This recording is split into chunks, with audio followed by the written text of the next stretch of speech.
Los científicos pasaron décadas recogiendo muestras de ADN en cada rincón del planeta, en tribus indígenas de la selva amazónica, comunidades nómadas, las estepas de Mongolia, poblaciones insulares aisladas del Pacífico y aldeas remotas del Himalaya. Secuenciaron millones de marcadores genéticos, construyeron la mayor base de datos jamás creada sobre la diversidad humana, y luego iniciaron el análisis que por fin debía responder a la pregunta que la humanidad se ha hecho durante siglos. Lo que encontraron rompió todas nuestras ideas sobre la raza, la ascendencia y lo que significa ser humano. Los resultados fueron tan inesperados que algunos investigadores pensaron al principio que su equipo estaba defectuoso. Los datos muestran patrones que nadie había previsto, conexiones que nadie vio venir y revelaciones que ocuparon las portadas de las revistas científicas más importantes del mundo. Esto es lo que descubrieron los científicos cuando compararon el ADN de seres humanos de toda la Tierra. Si te interesa, suscríbete. Cada semana hablo de grandes descubrimientos científicos como este.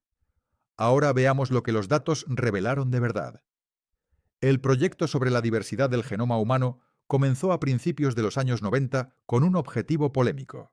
Su propósito era recoger material genético de poblaciones indígenas antes de que la globalización las hiciera desaparecer. Los críticos decían que era algo contrario a la ética. Los partidarios decían que era esencial. Pero todos estaban de acuerdo en una cosa. Estos datos iban a cambiar todo lo que creíamos saber sobre la variación humana. El proyecto reunió muestras de más de 1000 personas que representaban a 52 poblaciones repartidas en 7 grandes regiones geográficas: África, Europa, Oriente Medio, Asia Central, Asia Oriental, Oceanía y las Américas.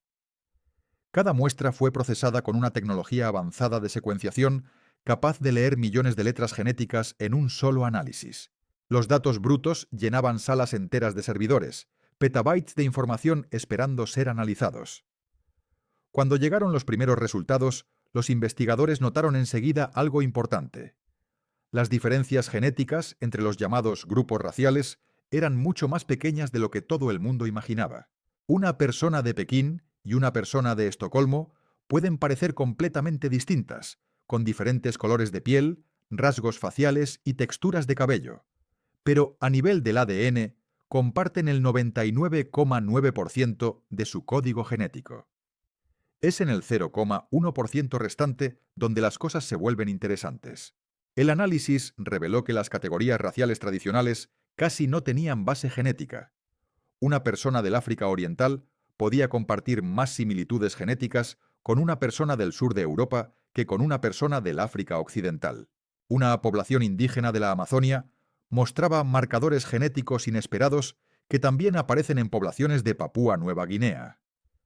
Las casillas bien definidas que hemos creado para definir la raza no existían en los datos genéticos reales. Pero el hallazgo más sorprendente aún no había llegado. Los investigadores descubrieron que la mayor diversidad genética de la Tierra se encuentra dentro de África, no entre continentes, no entre lo que llamamos razas distintas, dentro del propio continente africano. 2 personas de aldeas vecinas en Etiopía podían ser genéticamente más diferentes entre sí que un etíope al azar y un noruego al azar. Esto tenía sentido desde el punto de vista de la evolución cuando se entiende la historia de las migraciones humanas. Los humanos modernos aparecieron en África hace unos 300.000 años. Durante la mayor parte de ese tiempo, nuestros antepasados permanecieron en el continente africano. Las poblaciones se mezclaron, se separaron, se adaptaron a entornos distintos y acumularon variaciones genéticas durante cientos de miles de años. La diversidad genética que vemos en todo el resto del mundo es, en realidad, un subconjunto de la diversidad que ya existía en las poblaciones africanas antes de que alguien saliera de África. Cuando pequeños grupos finalmente abandonaron África hace unos 70.000 años, solo se llevaron con ellos una fracción de toda esa variación genética. A esto se le llama efecto fundador. Un pequeño grupo de pioneros no puede representar toda la diversidad genética de su población de origen. Solo es una muestra. Y esa muestra se convierte en la base de todas las futuras poblaciones que se establecen en nuevos territorios. Imagina esto. Tienes una bolsa con 100 canicas de colores diferentes que representan la diversidad genética africana. Ahora toma al azar 15 canicas y ponlas en una bolsa nueva. Esa segunda bolsa representa la diversidad genética que salió de África. Aunque esas 15 canicas luego se dividan en varios grupos y se dispersen por Europa y Asia, nunca tendrán más diversidad que la bolsa original que contenía 100. Los datos confirmaron este patrón en todas las rutas migratorias que los científicos estudiaron. Las poblaciones se volvían menos diversas genéticamente a medida que se alejaban de África. Las poblaciones europeas mostraban menos diversidad que las poblaciones de Oriente Medio. Las poblaciones de Asia Oriental mostraban menos diversidad que las poblaciones de Asia Central. Las poblaciones indígenas de América, que habían viajado más lejos y cruzado el puente terrestre de Bering durante una de las últimas grandes migraciones, presentaban la menor diversidad genética de todas. Pero la diversidad no fue la única sorpresa en los datos. Los científicos descubrieron algo todavía más inesperado cuando observaron genes concretos. Los genes que controlan rasgos visibles como el color de la piel, la textura del cabello y los rasgos faciales representan menos del 0,1% de nuestro genoma total. Y, sin embargo, esos son precisamente los rasgos que usamos para clasificar las razas, los mismos rasgos que alimentaron siglos de discriminación, esclavitud y genocidio. Representan una parte minúscula, casi insignificante, de la variación genética humana. Y esos rasgos evolucionaron muy recientemente en la historia de nuestra especie. La mutación responsable de la piel clara en las poblaciones europeas apareció hace solo unos 8.000 años. Los ojos azules aparecieron aún más recientemente, hace entre 6.000 y 10.000 años, a partir de un solo antepasado en una región cercana al Mar Negro. En las poblaciones de Asia Oriental, el pliegue característico del párpado se desarrolló por una vía genética totalmente distinta, sin relación con los rasgos europeos. Las diferencias físicas en las que nos fijamos son adaptaciones evolutivas extremadamente recientes a entornos locales. Son cambios de superficie que aparecieron en un instante si los comparamos con toda la historia de nuestra especie. Mientras tanto, los rasgos que no vemos contienen una complejidad genética mucho mayor. La resistencia a las enfermedades, la eficiencia del metabolismo, el desarrollo del cerebro, el funcionamiento del sistema inmunitario. Estos rasgos varían dentro de cada grupo de población. No se puede predecir la inteligencia, la capacidad deportiva o los riesgos de salud de una persona a partir de su apariencia. Los genes que influyen en esos aspectos están repartidos de forma aleatoria entre todas las poblaciones humanas. La investigación también reveló algo que iba en contra de las ideas populares sobre la ascendencia. La mayoría de las personas llevan ascendencia genética procedente de varias regiones del mundo. Una persona que se considera china puede tener marcadores procedentes de poblaciones de Asia Central. Una persona que se considera europea puede tener ascendencia procedente de Oriente Medio. Una persona del Caribe, casi con toda seguridad, tiene una mezcla de ascendencias africanas, europeas e indígenas americanas. Esta mezcla genética no es un fenómeno moderno causado por la globalización. Ha existido durante toda la historia humana. Cada vez que las poblaciones entraban en contacto, se mezclaban. Los estudios sobre ADN antiguo revelaron que los europeos actuales llevan material genético de al menos 3 poblaciones ancestrales distintas.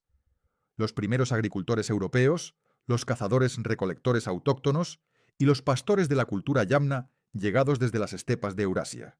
Ninguno de estos grupos era puro ni estaba aislado. Ellos mismos ya eran mezclas de poblaciones más antiguas. El mismo patrón apareció en todas partes donde los científicos miraron. Las poblaciones de Asia Oriental llevan una ascendencia procedente de varias oleadas migratorias. Los habitantes de las islas del Pacífico descienden de al menos 2 grandes oleadas de colonización que mezclaron navegantes austronesios y poblaciones autóctonas. Incluso las poblaciones que imaginamos aisladas muestran huellas de flujo genético con grupos vecinos a lo largo de miles de años. Los datos destruyeron por completo el concepto de pureza racial. Nunca existieron razas puras. Nunca existieron poblaciones totalmente aisladas que no se mezclaran con otras si tenían suficiente tiempo y oportunidad. La propia idea de trazar líneas genéticas claras entre grupos raciales se derrumba cuando se observa el análisis del genoma. Pero si la raza no es genética, ¿Por qué vemos diferencias físicas tan visibles entre las poblaciones? La respuesta está en la adaptación a los entornos locales. Cuando las poblaciones humanas se dispersaron por todo el planeta, se encontraron con climas, altitudes, niveles de luz solar y presiones de enfermedades muy diferentes. La selección natural favoreció los rasgos que mejoraban la supervivencia en esas condiciones concretas. La piel oscura protegía frente a la intensa radiación ultravioleta cerca del ecuador. La piel clara permitía una mejor síntesis de vitamina D en las regiones del norte con menos exposición solar. El pliegue del párpado en Asia Oriental pudo haber ayudado a proteger los ojos del viento frío y del fuerte reflejo de la nieve. Estas adaptaciones se produjeron de forma independiente en diferentes poblaciones expuestas a presiones ambientales similares. Un fenómeno llamado evolución convergente. Las poblaciones del sur de la India y los aborígenes de Australia desarrollaron ambas una piel oscura, aunque son genéticamente distintas y están geográficamente muy alejadas. Su color de piel evolucionó de forma convergente porque ambos grupos vivían en regiones con una exposición solar muy intensa. Las mutaciones genéticas responsables de esa piel oscura no son las mismas en ambos grupos. Llegaron a una solución parecida por vías genéticas diferentes. Los científicos llaman a esto evolución convergente. Es la misma razón por la que los delfines y los tiburones tienen ambos un cuerpo aerodinámico y aletas, aunque uno sea un mamífero y el otro un pez. Presiones ambientales parecidas producen soluciones parecidas, aunque la biología siga caminos distintos para llegar a ellas. La historia de la adaptación al entorno se vuelve aún más interesante cuando observamos rasgos que no siguen patrones geográficos simples. La capacidad de digerir lactosa en la edad adulta aparece en poblaciones que históricamente criaban ganado lechero, sobre todo en el norte de Europa, entre grupos pastorales del África Oriental y en algunas comunidades de Asia Central. Pero está ausente en la mayoría de las poblaciones de Asia Oriental y en muchos grupos africanos, incluso cuando esas regiones están cerca de poblaciones que sí poseen ese rasgo. Este rasgo se difundió siguiendo la cultura y las prácticas ganaderas, no siguiendo categorías raciales. La adaptación a la gran altitud muestra el mismo tipo de patrón.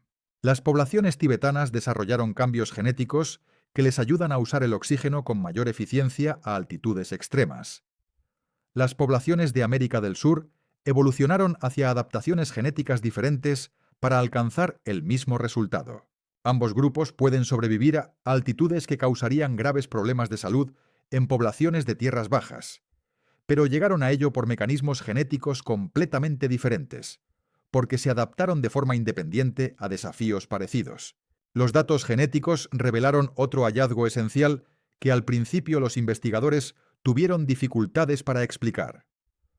Algunos rasgos genéticos asociados con la predisposición a ciertas enfermedades son más frecuentes en determinadas poblaciones geográficas. La anemia falciforme aparece más a menudo en personas con ascendencia de África Occidental. La enfermedad de Tay-Sachs es más frecuente en las poblaciones judías askenazíes. La fibrosis quística afecta más a las poblaciones europeas que a otras. A primera vista, estos patrones parecen apoyar la idea de que la raza tiene un significado genético, pero un análisis más profundo cuenta una historia muy distinta. Estas variantes relacionadas con enfermedades no se propagaron por causa de la raza. Se propagaron porque proporcionaban una ventaja de supervivencia frente a amenazas locales muy concretas. La mutación de la anemia falciforme protege contra la malaria, que era endémica en África Occidental. Tener una sola copia del gen proporcionaba resistencia a la malaria sin provocar la enfermedad completa. La selección natural favoreció esta mutación en regiones donde la malaria mataba de forma masiva. No importa la categoría racial que nosotros asignemos a esas poblaciones, el mismo patrón explica otras concentraciones geográficas de enfermedades. No es una prueba de diferencias genéticas fundamentales entre razas, es una prueba de respuestas evolutivas locales frente a amenazas ambientales concretas. Una persona de África Occidental y una persona del sur de Europa, procedente de una región históricamente afectada por la malaria, pueden portar genes de resistencia a la malaria, aunque estén clasificadas en razas diferentes. Mientras tanto, dos personas que nosotros colocaríamos en la misma raza Pueden tener predisposiciones muy diferentes a enfermedades si sus antepasados proceden de regiones expuestas a presiones sanitarias distintas. Los datos del genoma cuestionaron profundamente la práctica médica de utilizar la raza como atajo para estimar el riesgo genético. Un médico que supone que todos los pacientes de una determinada raza comparten los mismos riesgos genéticos está haciendo una suposición peligrosa que la ciencia real no respalda. Las pruebas genéticas individuales ofrecen una estimación del riesgo mucho más precisa que las categorías raciales. Entonces, si la raza no es genética, ¿de dónde viene este concepto? La idea de razas humanas distintas apareció en los siglos XVIII y XIX, cuando científicos europeos intentaron clasificar la diversidad humana del mismo modo en que clasificaban plantas y animales. Crearon jerarquías basadas en la apariencia física y en las prácticas culturales. Ordenaron las razas según una supuesta escala de superioridad. Utilizaron esas clasificaciones para justificar el colonialismo, la esclavitud y el genocidio. Estos primeros teóricos de la raza afirmaban seguir una observación científica objetiva, pero sus conclusiones estaban moldeadas por los prejuicios y las relaciones de poder de su época. Veían diferencias de tecnología y de organización social entre poblaciones, y luego atribuían esas diferencias a una inferioridad biológica innata en lugar de relacionarlas con circunstancias históricas y ambientales. Convirtieron diferencias culturales temporales en categorías genéticas supuestamente permanentes. La genética moderna desmontó por completo esas jerarquías raciales. Los rasgos que aquellos primeros científicos utilizaban para definir y clasificar las razas no tienen ninguna correlación con la inteligencia, la moral, el nivel de civilización, ni con ninguna otra medida del valor humano. Las pequeñas diferencias genéticas que realmente existen entre las poblaciones son neutrales o están relacionadas con la adaptación a condiciones locales. No justifican ningún tipo de clasificación entre grupos superiores e inferiores. Pero quizá el descubrimiento más importante surgido de la comparación del ADN entre poblaciones no sea lo que encontramos, sino lo que no encontramos. Los científicos no encontraron ninguna justificación genética para las fronteras. No encontraron apoyo para un nacionalismo racial. No encontraron pruebas de que una población fuera más evolucionada o más humana que otra. Lo que encontraron, en cambio, fue una sola especie con un origen común reciente y un patrimonio genético compartido que hace que todas nuestras diferencias superficiales resulten insignificantes a gran escala. La comparación del ADN reveló que el tiempo medio desde nuestro ancestro común genealógico más reciente es de apenas unos 3000 años. Eso significa que si retrocedes solo unas 120 generaciones, encontrarás un antepasado relacionado literalmente con cada persona viva en la actualidad. Tu árbol genealógico y el de una persona que vive al otro lado del mundo se unen en un pasado muy reciente. Si retrocedes más, hasta hace unos 7000 años, todas las personas vivas hoy comparten exactamente el mismo conjunto de antepasados. Cualquier persona que viviera hacia el año 7000 antes de nuestra era y que todavía tenga descendientes hoy es antepasado de los 8000 millones de seres humanos vivos en la actualidad. Aquella población de la antigua Mesopotamia, aquellos agricultores del Valle del Río Amarillo, aquellos cazadores-recolectores del África Austral, si tienen descendientes vivos hoy, tú formas parte de esos descendientes, y todos los demás también. Este descubrimiento destruye la idea de una línea ancestral pura. Tú no desciendes de una sola población antigua, desciendes de todas. Tu ascendencia no es una línea recta que sube hasta un único punto de origen. Es una red que abarca todo el árbol genealógico humano. La única razón por la que puedes identificarte más con una población ancestral que con otra es la transmisión cultural, no la genética. Los datos genéticos también revelaron conexiones inesperadas entre poblaciones separadas por distancias inmensas. Algunas poblaciones indígenas de América portan marcadores genéticos que también aparecen en poblaciones siberianas, lo que confirma las rutas migratorias a través del puente terrestre de Bering. Pero también portan huellas de antiguos flujos genéticos procedentes de poblaciones emparentadas con los aborígenes de Australia y con los habitantes de Papúa Nueva Guinea. ¿Cómo llegó material genético relacionado con Oceanía hasta las Américas hace decenas de miles de años? Los científicos todavía siguen reconstruyendo esa historia, pero los datos ya demuestran que la migración humana fue mucho más compleja que una simple expansión lineal fuera de África. La historia genética de Europa muestra sorpresas parecidas. El ADN antiguo, extraído de esqueletos europeos, reveló que los europeos actuales no descienden simplemente de los cazadores-recolectores originales que colonizaron primero el continente. Esas poblaciones fueron reemplazadas en gran parte por agricultores llegados de Anatolia hace unos 9000 años. Después, esas poblaciones agrícolas fueron reemplazadas de forma parcial por pastores llegados de las estepas hace unos 5000 años. Los europeos modernos son una mezcla genética de al menos 3 grandes oleadas de población, ninguna de las cuales se consideraba europea, porque Europa como identidad cultural todavía no existía. La historia genética de Asia Oriental muestra patrones igual de complejos. La población andechina, a menudo tratada como un grupo racial único y uniforme, representa en realidad una mezcla de poblaciones del norte y del sur que se fusionaron a lo largo de miles de años de expansión imperial y de unificación cultural. La diversidad genética dentro de China rivaliza con la diversidad genética de toda Europa. Resumir a más de 1000 millones de personas dentro de una sola raza hace desaparecer la inmensa variación escondida bajo semejanzas superficiales. La comparación mundial de muestras de ADN destruyó todos los argumentos científicos a favor de la superioridad racial o de la separación racial. Reveló que la variación genética humana es continua, no está dividida en categorías cerradas. Mostró que las poblaciones se mezclan unas con otras sin fronteras nítidas. Demostró que las diferencias dentro de cualquier supuesto grupo racial son mayores que las diferencias medias entre los grupos. Y sobre todo, confirmó lo que los antropólogos y los biólogos evolutivos llevan décadas diciendo.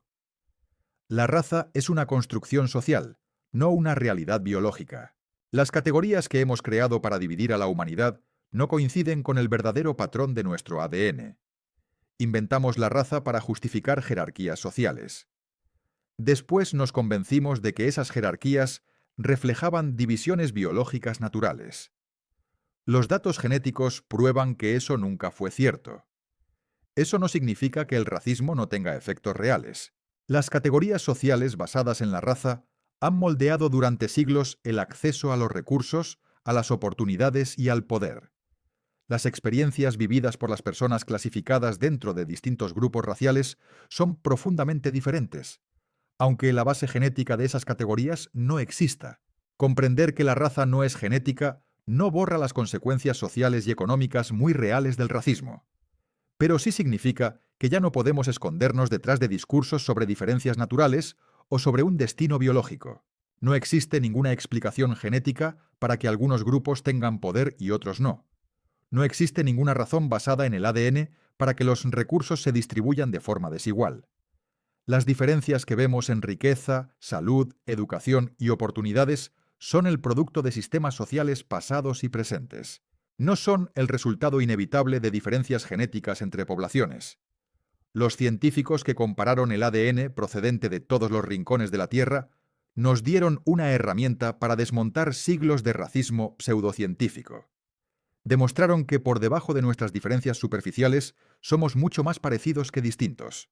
Mostraron que la diversidad humana es un hermoso espectro de adaptación y variación, no una jerarquía entre lo mejor y lo peor. Confirmaron que todos formamos parte de una sola familia humana, con una ascendencia común y un futuro común. Los resultados no solo sorprendieron al mundo, cambiaron todo lo que creíamos saber sobre lo que significa ser humano y nos dieron las pruebas necesarias para superar por fin la ficción destructiva de la raza biológica. Lo que decidamos hacer con esas pruebas depende ahora de nosotros.